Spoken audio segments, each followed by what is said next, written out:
નમસ્કાર બાળ મિત્રો, સ્ટાન્ડર્ડ 5 મેથ્સ ચેપ્ટર 3 કેટલા ચોરસ. બાળ મિત્રો, આપણે આ ચેપ્ટરમાં પરિમિતિ અને ક્ષેત્રફળ વિશે ભણી ગયા. બરાબર. આ ચેપ્ટરનો ઉદ્દેશ્ય જ એ છે કે તમે કોઈ પણ પદાર્થે રોકેલી જગ્યાનું તમે ક્ષેત્રફળ શોધી શકો અને કોઈ પણ પદાર્થની હદની લંબાઈ તમે માપી શકો, એટલે કે તેની ધારનો તમે માપ કરી શકો. બરાબર બાળ મિત્રો, હવે આપણે અહીંયા જોઈએ પેજ નંબર 44. જુઓ બાળ મિત્રો, પેજ નંબર 44. બરાબર. પેજ નંબર 44 ઉપર જો ઉપર આપેલું છે 3 કે અહીં 20 ચોરસ સેમી ક્ષેત્રફળનો એક લંબચોરસ પટ્ટો આપેલો છે. બરાબર. અને નીચે આપણને A B C એવી રીતે 3 પ્રશ્ન પૂછી રહ્યા છે. જુઓ, આ લંબચોરસમાં એક સીધી રેખા એવી રીતે દોરો કે જેથી બે સમાન ત્રિકોણ બને અને દરેક ત્રિકોણનું ક્ષેત્રફળ કેટલું હશે. બરાબર. અહીંયા બાળ મિત્રો આપણને કીધું છે આવી રીતે, જો તમને લંબચોરસ પટ્ટો આપેલો છે 20 સેન્ટીમીટરનો છે. કેટલા સેન્ટીમીટરનો છે? તો કે 20 સેન્ટીમીટરનો છે. બરાબર. આપણે જોઈએ 1 2 3 4 5 6 7 8 9 અને 10. જો થયો 10 દુને 20 સેન્ટીમીટર, એટલે કે 2 સેમી છે તે આપણે એની પહોળાઈ આપેલી છે અને 10 સેમી લંબાઈ આપેલી છે. બરાબર. હવે આપણને શું કહે છે કે એક સીધી રેખા એવી રીતે દોરો કે જેથી બે સમાન ત્રિકોણ બને. બરાબર. તો હવે આપણે સીધી રેખા ક્યાં દોરી શકીએ? બરાબર.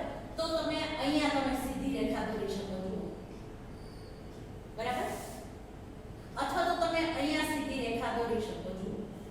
તો તમને ખ્યાલ આવી જવો જોઈએ કે ભાઈ અહીંયા આપણને સીધી રેખા દોરવાની કીધી છે. બરાબર. એક અવળી આ દોરી અને એક આ દોરી. હવે તમે જુઓ છો કે અહીંયા બધી જગ્યાએ ત્રિકોણ બન્યા. બરાબર. આ બધી જગ્યાએ શું બન્યું? ત્રિકોણ બન્યા. પણ એનું ક્ષેત્રફળ કેટલું થયું? બરાબર. તો એકનું ક્ષેત્રફળ કેટલું થાય? તો કે અડધો સેન્ટીમીટર થાય. કેટલું થાય? અડધો સેન્ટીમીટર. શું કામ? તો કે અડધા સેમીના ખાના દટાયેલા છે. બાકીનો બાજુમાં અડધો છે. જો અડધો અવળો આ અને અડધો આ, એટલે આ બંનેને વત્તા કરીએ એટલે આપણને જવાબ કેટલો મળે? 1. બરાબર. ખ્યાલ આવ્યો? તો એક અવળો આ, પછી એવી રીતે અડધો આ, અડધો આ, આ અડધો, આ અડધો, આ અડધો અને આ બે અડધા આપણે અહીંયા કરી નાખ્યા. બરાબર. તો આ બધા થઈને કેટલા થયા? તો કે અહીંયા એક બન્યું, એક અહીંયા બન્યું. બરાબર. અને એક અહીંયા બન્યું. એટલે આ કુલ 1 + 1 + 1 કુલ કેટલા ભાગ થયા? તો કે આમ જોઈએ તો 1 2 3 4 5 6 7 8 8 ભાગ થયા. 8 ભાગને આપણે અડધા વડે ગુણીએ ને એટલે આપણને 4 ચોરસ સેમી મળે. બરાબર. કેટલું મળે? 4 ચોરસ સેમી. બરાબર. તો ગઈકાલે આપણે જે અડધા અને આખા અને પૂર્ણ આખાના જે ભણી ગયા ને એના વિશે તમને અહીંયા વધારે તમને માહિતી આપેલી છે. બરાબર. હવે આ લંબચોરસમાં એક સીધી રેખા એવી રીતે દોરો કે જેથી બે સમાન લંબચોરસ બને. બરાબર. હવે તમે જુઓ કે બે સમાન લંબચોરસ ક્યારે બને? બરાબર. આપણી પાસે આ જ લંબચોરસ આપણે રાખવાનો છે, એમાં કોઈ ફેર કરવાનો નથી. તો હવે આપણે જોઈએ તો કે આ કેટલા સેમીનું છે? તો કે 10 સેમીનું છે. બરાબર. હવે આપણને કેવી એક રેખા દોરવાની કીધી છે?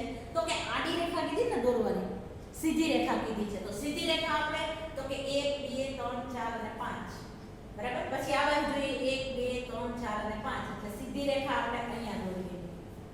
બરાબર. તો આ બે સમાન લંબચોરસ થઈ ગયા. જુઓ, આ બંને સમાન લંબચોરસ થઈ ગયા. એક લંબચોરસ આ અને એક લંબચોરસ આ. બરાબર. તો અહીંયા એક લંબચોરસનું ક્ષેત્રફળ કેટલું થયું? તો કે 10 સેમી થયું. બરાબર. શું કામ? એને તો કે અહીંયા 5 સેમી રહ્યું અને 5 સેમી અહીંયા રહ્યું. બરાબર. અહીંયા 2 સેમી રહ્યું. જુઓ, ખ્યાલ આવ્યો? આ તો આપણે 10 તો ટોટલ આપણે મારેલો છે. આ શું છે? તો ટોટલ છે, પણ 5 + 5 કરીએ એટલે આપણને આ 10 મળે. બરાબર. તો અહીંયા જોઈએ તો કે અહીંયા એવી રીતે કેમ થાય? તો કે તમે આ બધા ખાના ગણો અથવા તો તમે 5 × 2 કરો તો પણ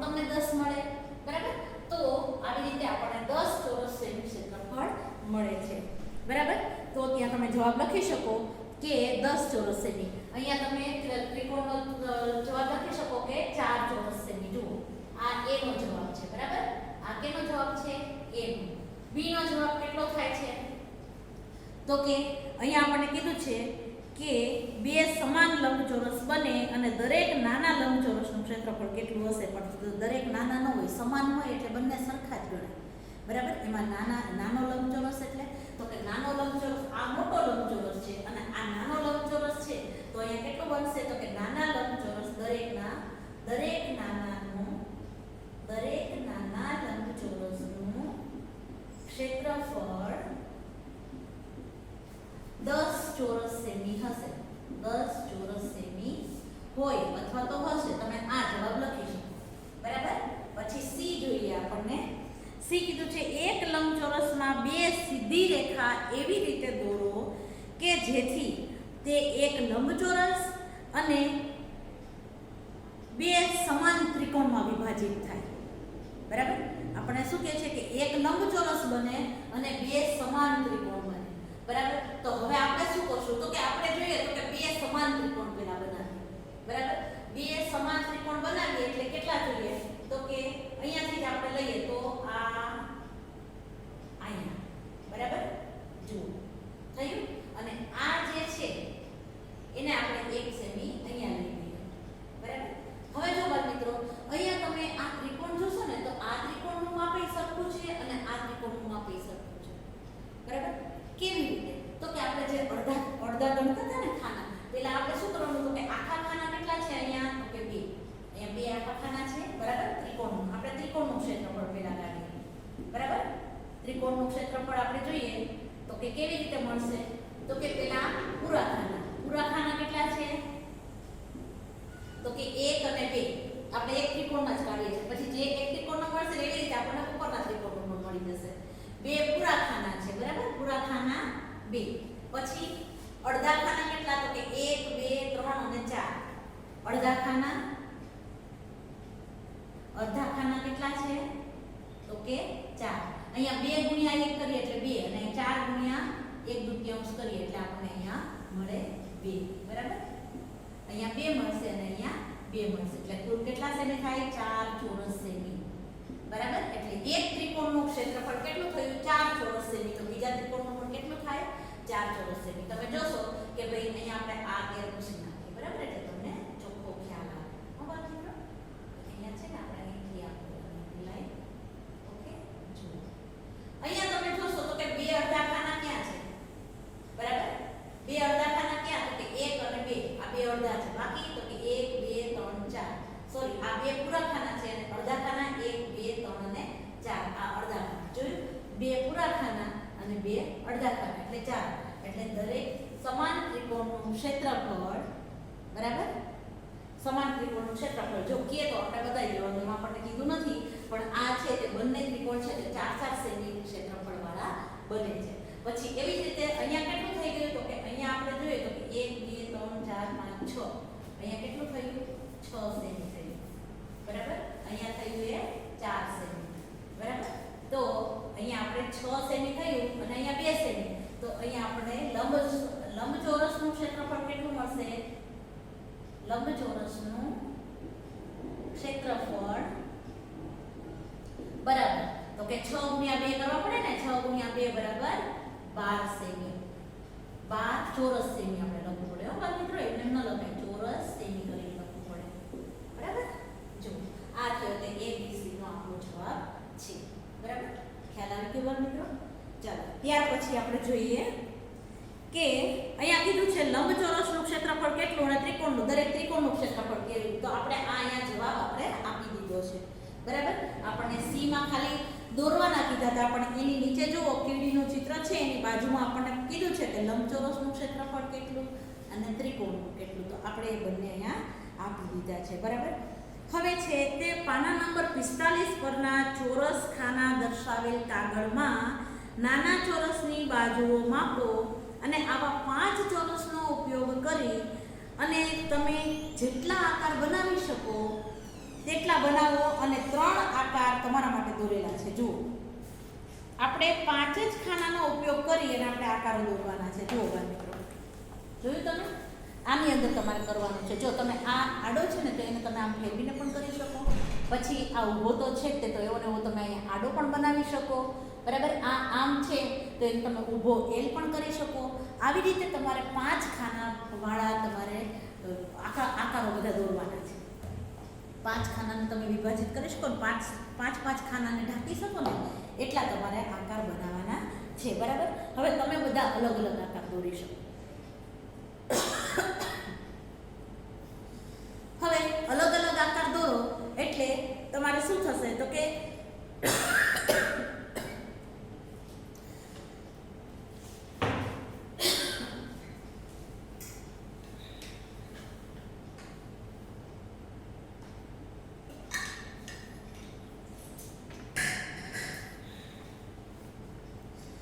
અલગ અલગ આકાર તમે દોરો એટલે દરેકની પરિમિતિ તમને અલગ અલગ મળી શકે. બરાબર? હવે તમે અલગ અલગ કેટલા આકાર દોરી શકો છો તો તમારે એ સંખ્યા લખવાની રહેશે. નીચેના પ્રશ્નોનો તમે જવાબ લખશો. પરિમિતિ કેવી રીતે શોધવી એ મેં તમને શીખવાડેલું છે. એકવાર આપણી પાસે આ છે તો એના માટે આપણે જોઈ લઈએ કે આ કેટલું છે તો કે આ આખું 10 સેમી છે. બરાબર? આ 10 સેમી લંબાઈ છે અને 2 સેમી પહોળાઈ. તો અહીંયા 10 સેમી છે તો અહીંયા સામેની સાઈડ પણ કેવી હોય 10 સેમી. ચારે બાજુના માપનો આપણે સરવાળો કરવાનો. શું કરવાનું છે તો કે સરવાળો કરવાનો છે. તો ઈ સરવાળો આપણે કરીએ તો કે 10 ને 10 20, 20 ને 2 22, 22 ને 2 24. અહીંયા જે આપણને લંબચોરસ આપેલો છે એની પરિમિતિ કેટલી છે તો કે 24. મિત્રો તો તમને એ રીતે પરિમિતિ શોધતા હવે આવડી ગઈ છે. તો તમે અહીંયા જુદા જુદા આકારો બનાવી અને તમારે તેની પરિમિતિ તમારે અહીંયા નીચે જવાબમાં લખવાની છે. બરાબર? ધારનું માપ લેવાનું. શેનું લેવાનું? ધારનું. કઈ ધારનું તો કે જો અહીંયા આપેલી છે આ બધી ધારનું તમારે માપ લેવાનું. બરાબર? તમે જુઓ છો કે અહીંયા 5 ખાના ઢાંકેલા છે તો એની એક બાજુનું માપ કેટલું તો કે 5 સેમી. સામેની બીજી બાજુનું માપ 5 સેમી. ઉપરના ઉપર અહીંયા 2 છે એ 1 સેમી. તો આપણે એ બધાનો સરવાળો કરી નાખવાનો. 5 ને 5 10, 10 ને 1 11, 11 ને 1 12. થઈ જાય કે નહીં? થઈ જાય ને બાળ મિત્રો? ખ્યાલ આવી ગયો ને તમને કેવી રીતે કરવાનું? તો એવી જ રીતે અહીંયા પણ તમારે જેટલા આપણને જ્યાં બ્લુ ખાના દેખાય છે ત્યાં અને બાળ મિત્રો તમે દોરો ને તો પેન્સિલથી ન દોરતા. કલર કદાચ પેન્સિલથી દોરો ને તો એમાં પછી કલર અલગ અલગ પૂરજો. બરાબર? એટલે તમારે મસ્ત એટ્રેક્ટિવ લાગશે. ઓકે? હવે છે પેજ નંબર 46 કાઢજો બાળ મિત્રો. Page number 46. બરાબર? એમાં જો અહીંયા તમને બધા 12 આકારોને એવી રીતે ગોઠવેલા છે કે તે એક લંબચોરસ બનાવે છે. જુઓ બરાબર મિત્રો, તમને ખ્યાલ હોય તો આપણે ઘણી વખત ઘરની દિવાલોમાં ને ત્યાં બધે આપણે એટ્રેક્ટિવ બનાવવા માટે આવી રીતે જુદા જુદા આકારો છે ને એને આપણે ફિટ કરીએ છીએ એની અંદર. બરાબર? અથવા તો એવું આપણે પેઇન્ટિંગ પણ કરાવીએ છીએ. ખ્યાલ હશે તમને. બરાબર? ઘણી જગ્યાએ હું તો દિવાલો પર ને બધે જોઉં છું પેઇન્ટ કરેલું હોય કાં તો એને એ રીતે ટાઇલ્સ બેસાડેલી હોય. ખૂબ સરસ લાગે છે. તો આ છે તે જો શું કહે છે 12 આકારોને એવી રીતે ગોઠવ્યા છે જે એક લંબચોરસ બનાવે છે. જુઓ ક્યાંય જગ્યા નથી. એ આકારોની અંદર ક્યાંય જગ્યા છે નહીં. બરાબર? કેમ કે તેમાં 10 હાર અને 6 સ્તંભ છે. તે તમને જાણીને આશ્ચર્ય થશે કે આ બધા આકારોમાંથી 10 બાય 6 નો લંબચોરસ બને એવી 2000 કરતાં વધારે રીતો છે. બોલો, આપણે જે આવી બનાવીને આવી આપણે 2000થી વધારે રીતોથી આપણે એ લંબચોરસને આના 10 બાય 6 માં આપણે ડિઝાઇન બનાવી શકીએ છીએ. કહેવાનો એનો એ મતલબ છે. બરાબર? તો તમારે કાર્ડ શીટ લઈ અને એમાં 12 આકારોને આવી રીતે તમારે બનાવી અને પછી આ 12 આકારોને તમારે એવી રીતે ગોઠવવાના છે. ઘરે પ્રવૃત્તિ કરવાની છે. બાળ મિત્રો ક્લાસમાં હોત તો હું તમને જરૂર કરાવવાની. બરાબર? તો ત્યાર પછી છે અહીંયા આપણને આપેલું છે ચેસ બોર્ડ જેવું આપેલું છે. જુઓ પેજ નંબર 47 ઉપર જોયું? ચેસ બોર્ડ જેવું આપેલું છે. બરાબર? હવે શું કહે છે કે આ એક રમત છે કે રમતમાં 5 ચોરસ ઢંકાઈ જાય ને એવી રીતે તમારે જુદા જુદા આકારો મૂકવાના છે જે આપણે અહીંયા કરવાના છીએ. બરાબર? એ રીતે પણ એમાં કેવું થશે કે અંગ્રેજી આલ્ફાબેટ તમે મૂકશો ને એ રીતે તોય મસ્ત થશે. બરાબર? તો આ તમારે કરવાનું છે. ઓકે બાળ મિત્રો? એટલે તમે કદાચ ધોરણ 4માં તમે ભણી ગયા છો એમાં પેજ નંબર 117 એટલે કે 117 અને 119 ઉપર તળિયાની પેટર્ન એટલે કે આપણે જે ભોંયતળિયાની લાદીઓ બધી આપણે મેં તમને સમજાવ્યું હતું ને, ભોંયતળિયાનું ઉદાહરણ આપેલું હતું બરાબર, ક્ષેત્રફળ માટે.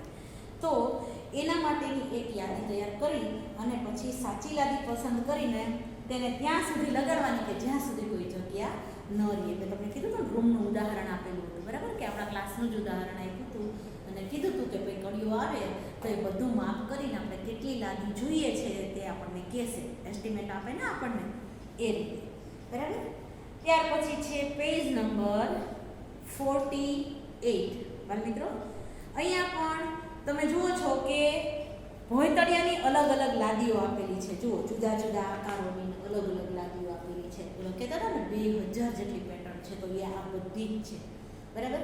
એમાં તમારે આ આપેલા છે જ્યોમેટ્રિક ડિઝાઇન કહેવાય, અને શું કહેવાય ભૌમિતિક ડિઝાઇન કહેવાય આ બધી. હા, જ્યાં ખૂણા અને આકારો આપેલા હોય ને એ બધી ભૌમિતિક ડિઝાઇન કહેવાય બરાબર. તો અહીંયા જુઓ તમને દેખાય જ છે, જુઓ આ છે તે ભૌમિતિક ડિઝાઇન છે, આ પણ એવી જ છે બરાબર. અહીંયા તમે જુઓ પીળો ઘોડો જોશો ને તોય તમને એ ડિઝાઇનમાં જ લાગશે, અને કોફી કલરનો તમે ઘોડો જોશો તો પણ તમને સેમ જ લાગશે. જુઓ દેખાય છે બાળ મિત્રો, તમારા પાઠ્યપુસ્તકમાં તમે જોશો અને હું તમને દેખાડું છું કે મેં તમે નજર કરજો બરાબર. પેજ નંબર 48 ઉપર બરાબર. જો ખ્યાલ આવે છે. એટલે આ બધા લોકો છે તે એવી ડિઝાઇન બનાવે છે કે જેથી એ લોકોનો કટ ક્યાંય ન પડે. તમે મૂકેલી હોય ને ટાઇલ્સ તમે એવી રીતે બેસાડી હલેલી હોય ને કે તમને એવું જ લાગે કે આખી ડિઝાઇન જ છે, ક્યાંય તમને સાંધો દેખાય નહીં બરાબર. કારણ કે એટલું મોટું તો આખું આપણા રૂમ જેટલું તો મોટું બનાવવું શક્ય નથી ને. નો ડાઉટ બનાવી શકતા હોય, કોઈ ફેક્ટરી કારખાનાવાળા હોય તો એ રીતે બનાવી શકતા હોય, પણ બને ત્યાં સુધી બીજો એવું મોટું બનાવીને તો એને સાચવવું આપણને અઘરું પડે. તો એના માટે શું કરે, નાની નાની ટાઇલ્સ એવી બનાવે કે જેથી એક ટાઇલ્સની બાજુમાં બીજી ટાઇલ્સ લગાડેલી હોય તો જાણે એક મસ્ત ડિઝાઇન બનતી હોય એવું આપણને લાગે બરાબર. તમે જોયું કે 47 ઉપર આપણને અલગ અલગ આપેલી છે બરાબર. અહીંયા જો તમને કાર્ડ શીટ માટેની એક તમને રીત આપેલી છે બાળ મિત્રો, એ તમે કરજો બરાબર. પગલું 1, 2, 3 અને 4 એવી રીતે આપેલું છે, અને લાદી તૈયાર કરવાની કીધી છે એ રીતે બરાબર. જુઓ લાદી એ રીતે તૈયાર કરવાની છે. શું કહે છે કે પહેલા જાડા કાગળનો ટુકડો લો, તેના પર 3 સેમી બાજુવાળો ચોરસ દોરો, એટલે ચોરસ દોરેલો છે. પછી શું કહે છે, કોઈ પણ એક બાજુ ઉપર ત્રિકોણ બનાવવાનો. અહીંયા આપણે એક બાજુ ઉપર એને ત્રિકોણ બનાવ્યો અને આપણે વાળીએ છીએ. જો ચોરસને આપણે ગળી વાળી અને એને ત્રિકોણ બનાવીએ છીએ. પછી હવે ચોરસની બીજી બાજુ પણ બીજો એ જ માપનો ત્રિકોણ દોરો. હવે આ વખતે ચોરસની અંદરની બાજુ દોરવાનો. ક્યાં દોરવાનો? આપણે અંદરની બાજુ. એટલે અંદરની બાજુને આપણે કટ કરી લીધી. એટલે કાર્ડ શીટમાંથી આકાર કાપી લો અને તમારી લાદી તૈયાર છે. એનું ક્ષેત્રફળ તમે શોધો બરાબર. એક ક્ષેત્રફળ કેવી રીતે શોધવાનું? તો કે આપણે પહેલાં આવે છે ને ખાના પાડીને 1 સેન્ટીમીટર, એટલે આપણને ક્ષેત્રફળ મળી જાય બરાબર ને. કાં તો એનું માપ કરવું પડે, લંબાઈ અને પહોળાઈનું બરાબર એ રીતે. તો અહીંયા પણ આપણને જો લાદી એવી જ બનાવેલી છે, જો છે ને બનાવેલી. હવે આવી જ લાદી છે એને તમે અહીંયા નીચે તમે એને મૂકશો ને તો આની સાથે જોઈન્ટ થઈ જશે બરાબર. અને એ ડિઝાઇન પણ એની સાથે એ પાછી મેચ થઈ જશે, ડિઝાઇન પણ અલગ પડશે નહીં બરાબર. આ બધી હતી કે આપણે ટાઇલ્સની આપણને એક ઉદાહરણ આપેલું છે બરાબર. પછી અહીંયા એક મહાવરો આપેલો છે બાળ મિત્રો, તમે જોશો પેજ નંબર 49 ઉપર કે ઝીરીએ બીજી કેટલીક લાદીઓ બનાવવાનો પ્રયત્ન કર્યો. તેને 2 સેમી બાજુવાળો ચોરસ લઈ અને નીચે દર્શાવેલ આકાર બનાવ્યા. જો ABCD તમારા આપેલા છે, ABCD એવા આકારો એને બનાવ્યા છે બરાબર, કે જેથી કરી અને એ એવી લાદી બનાવી શકે. પણ જો એને જે આકાર બનાવ્યા છે એની સામે બીજો બંધ બેસતો આકાર જોઈએ તો જ તમારી લાદીની ડિઝાઇન બને, નહીંતર ન બને. કારણ કે લાદી આપણે એક જગ્યાએ લગાડેલી હોય. લાદીનો મિનિંગ શું? તો કે આપણે જોઈએ કે અહીંયા આપણે રૂમની અંદર કે એમ આપણે પ્રવેશ કરીએ તો ક્યાંય તમને ધૂળ કે એવું કાંઈ ન દેખાય. ટાઇલ્સ છે તે એકદમ સપાટ પાથરેલી હોય છે, ક્યાંય આપણને જગ્યા દેખાતી નથી. તો આપણી ટાઇલ્સ બનાવવી હોય તો આપણે કેવી રીતે? તો કે એવી જ રીતે બનાવે કે જેથી એ 2 લાદી આપણે જોડીએ તો વચ્ચે જગ્યા રહે નહીં, ભોંયતળિયું દેખાવું જોઈએ નહીં બરાબર. હવે તમે જુઓ છો કે આ બધા આકારો છે, કોઈ પણ ખાલી જગ્યા સિવાય કયો આકાર તળિયાને ઢાંકશે? જુઓ અહીંયા આપણને કીધું છે ને ABCD આપેલા છે ને, જુઓ બરાબર. ઝીરીએ બીજી કેટલીક લાદીઓ બનાવવાનો પ્રયત્ન કર્યો. 2 બાજુવાળો ચોરસ લઈ અને નીચેના આકારો બનાવ્યા ABCD. જુઓ બાળ મિત્રો, આ 4 આકાર બનાવ્યા. હવે કોઈ પણ ખાલી જગ્યા સિવાય કયો આકાર તળિયા તળિયાને ઢાંકશે અને આ આકારોનું ક્ષેત્રફળ કેટલું છે એની ચર્ચા કરો. હવે તમે જુઓ કે આ આકાર ઢાંકે એવો છે, આ આકાર ઢાંકે એવો છે, આ પણ નથી ઢાંકે એવો ને આ પણ નથી ઢાંકે એવો. શું કામ? તો કે એક લાદી એ ન થાય. માની લો કે 5 બાય 5 ની લાદી હોય, બરાબર? માની લો કે ભાઈ આપણને 2 બાય 2 ફૂટની લાદી હોય, એટલે કે 4 ચોરસ સેન્ટીમીટર વાળી લાદી, 4 ચોરસ ફૂટ વાળી લાદી હોય, તો એનું આપણે શું કરવાનું? તો કે એ 4 ચોરસ ફૂટ આપણે એક જગ્યાએ, પછી બીજે 4 ચોરસ ફૂટનું શું? બરાબર ને? બીજા 4 ચોરસ ફૂટનું શું થાય? તો એને આપણે બાજુમાં અડીને એને આપણે એવી રીતે મૂકવી જોઈએ. જેમ કે આ લાદી છે, બરાબર? આને અડીને આપણે અહીંયા મૂકશું ને તો આ જે ત્રિકોણ છે ને આ બધા ત્રિકોણ આની અંદર આવી જશે, એટલે લાદી ફિક્સ થઈ જશે, બરાબર? પણ અહીંયા એવી રીતે લાદી ફિક્સ થઈ શકતી નથી, બરાબર? હવે આ આકારોની લાદી બનાવીને તમારી નોંધપોથીમાં અલગ અલગ તમે ચિત્ર બનાવજો તમારી નોટબુકમાં બાળ મિત્રો, બરાબર? હવે ચોરસમાંથી તમારી પોતાની નવી લાદી બનાવો અને શું તમે એ જ ત્રિકોણમાંથી બનાવી શકો છો? ત્રિકોણની લાદી આપણે બનાવી શકીએ બાળ મિત્રો. ત્રિકોણ છે તો ત્રિકોણ આપણે એક ઊભો મૂકીએ અને એક આડો મૂકીએ, બરાબર? એક ઊંધો અને એક ચતો ત્રિકોણ મૂકીએ આ રીતે, બરાબર? માની લો કે આપણે આ એક ત્રિકોણ મૂક્યો, બરાબર? તો બીજો ત્રિકોણ છે તે કેવી રીતે મૂકશું આપણે? એનો અહીંયા અડીને જ આપણે બીજો ત્રિકોણ એનો કરી નાખશું. જુઓ થઈ ગયો, આ લાદી બની ગઈ. પછી એવી જ રીતે આપણે જોઈએ તો મારો સેજ ત્રાસ હોય એક હા, બરાબર? પછી માની લો કે અહીંયા કરવો છે તો આપણે શું કરશું? તો કે આ જ ત્રિકોણ છે, બરાબર? અહીંયાથી આમ બન્યું તો પાછો અહીંયા બાજુમાં બીજો ત્રિકોણ આવી ગયો, પાછો અહીંયા ત્રીજો આવી ગયો, બરાબર? તો એવી રીતે આપણે પાછી બાજુમાં પણ આપણે એવી રીતે મૂકવું પડશે. તો કે અહીંયા આ રીતે ત્રિકોણ મૂકો, પછી અહીંયા આ રીતે ત્રિકોણ મૂકો, અહીંયા પછી આ રીતે ત્રિકોણ મૂકો. જુઓ હવે આ બધા છે ને એ આ ત્રિકોણના ભાગ છે, બરાબર? તો આ રીતે આપણે લાદી બનાવી શકીએ અથવા તો મૂકી શકીએ. માની લો કે અવળો આપણો રૂમ છે, બરાબર? આ રૂમની અંદર આપણે આટલી લાદી આવી રીતે બેસાડી શકીએ. લો જો ખ્યાલ આવ્યો બાળ મિત્રો? પછી આપણે એનું ક્ષેત્રફળ શોધવાનું, માપ લખવાનું, લખી દેવાનું કે આ કેટલા માપની ટાઇલ્સ છે, બરાબર? તો એ રીતે આપણે ક્ષેત્રફળ શોધી શકીએ, રાઈટ? ચલો હવે કોઈને કંઈ પ્રશ્ન હોય તો મને કહેશો બાળ મિત્રો, બરાબર? આઈ બુકમાં એક નજર કરો. આઈ બુક ખોલો જોઈએ તમારી. આઈ બુક ખોલજો બાળ મિત્રો.